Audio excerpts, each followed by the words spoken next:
Ma perception du contexte régnant dans le monde des arts au cours des années 60-70.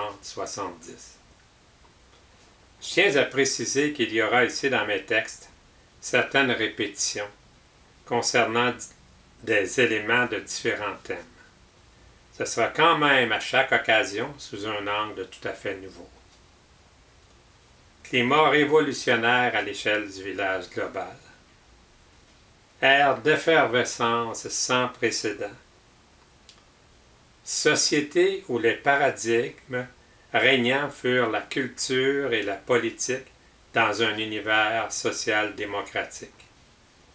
Depuis le début des années 80, le néolibéralisme s'est établi, faisant de l'économie le paradigme primordial. Les articles de l'époque de la Révolution tranquille ont, par leur action et leur engagement, bâti la culture.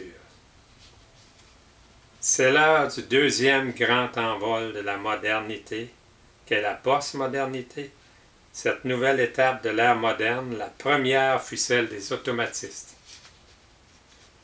C'est l'époque des grandes institutions artistiques et culturelles, de leur naissance, Conseil des arts, ministère des affaires culturelles, etc., ainsi que des associations d'artistes, ASQ, c'est-à-dire l'Association des sculpteurs, SAPQ, l'Association des artistes professionnels du Québec. C'est la naissance de l'art contemporain, selon une enquête mondiale de la revue Art Press. L'apparition de l'ère spatiale, l'homme perfore l'atmosphère pour conquérir le cosmos, tout s'ouvre, tout devient possible. C'est l'époque de la révolution du spectateur et de la conscientisation des masses. On assiste à la naissance du Québécois. On libère totalement la parole et le geste pour arriver à une authentique quête identitaire.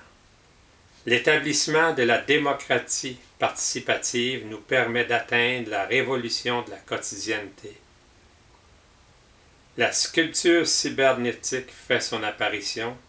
Elle supplante la sculpture cinétique, ce qui nous donne l'occasion d'anticiper l'origine des cybermondes. Cette culture active n'est pas encore reconnue par les grandes institutions artistiques. C'est pourtant ce que je considère la plus grande révolution de l'art contemporain depuis sa naissance. C'est l'ère du vivant. Cela est dans l'air. En science, on découvre la structure de l'ADN. Pierre Danseau lance l'écologie. Le biochimiste James Lovelock déclare que Gaïa est un être vivant. En art dans ses environnements, l'art vivant remplace l'art objet. C'est en effet l'ère de la culture vivante et dynamique. Maurice Demers, 22 octobre 2012.